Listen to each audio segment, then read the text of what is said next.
A frightened young man named Asa comes to see psychologist Elizabeth Derby. He says that he is being haunted by his own father, who wants to take over his body. Elizabeth doesn't believe the boy is telling the truth, but becomes interested in his condition, which draws her into a confrontation with a demon who moves from one body to another with the help of an ancient ritual.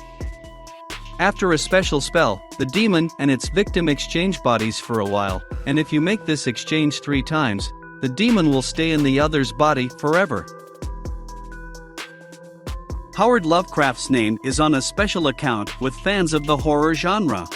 Although there are not many direct adaptations of his stories and novels, the oppressive Lovecraftian atmosphere and the spirit of sprawling and slowly subjugating madness are considered essential features of a good horror movie.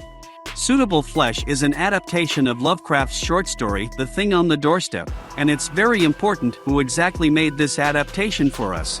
The screenplay is written by Dennis Paoli, the producer is Brian Yuzna, and one of the lead roles is played by Barbara Crampton.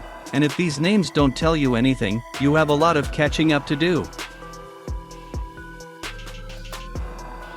Dennis Paoli is the screenwriter of Reanimator, From Beyond and Dagon, 3 of the most famous and arguably the best adaptations of Lovecraft's prose. Yuzna produced them all, and Crampton played the lead roles in the first 2, making her one of the most recognizable and popular screen queens of the 80s. Unfortunately, the director of these 3 films, Stuart Gordon, is no longer with us, but director Joe Lynch, who took on the task of making Suitable Flesh, is quite a suitable candidate. He copied Gordon's jagged, chaotic, thrashy style, adapted it to modern realities and added the black humor comic vibe of Tales from the Crypt, so that the final movie is almost a perfect full-length episode of this cult horror series.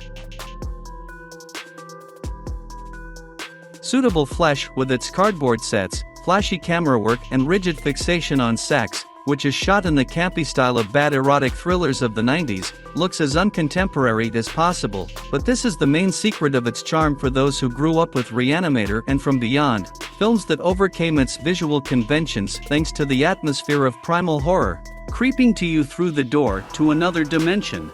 Their plots may raise a lot of questions, but while you're watching the movie, you're completely inside, captured by this demonic mix of madness, blood, and sex. From Lovecraft's story, in Suitable Flesh, there is only the general framework with the body exchange and the names of the characters, who, by the way, changed their sex for the adaptation, but something more important is in place, a very tangible, emphasized fear of losing the closest thing you have, your own body.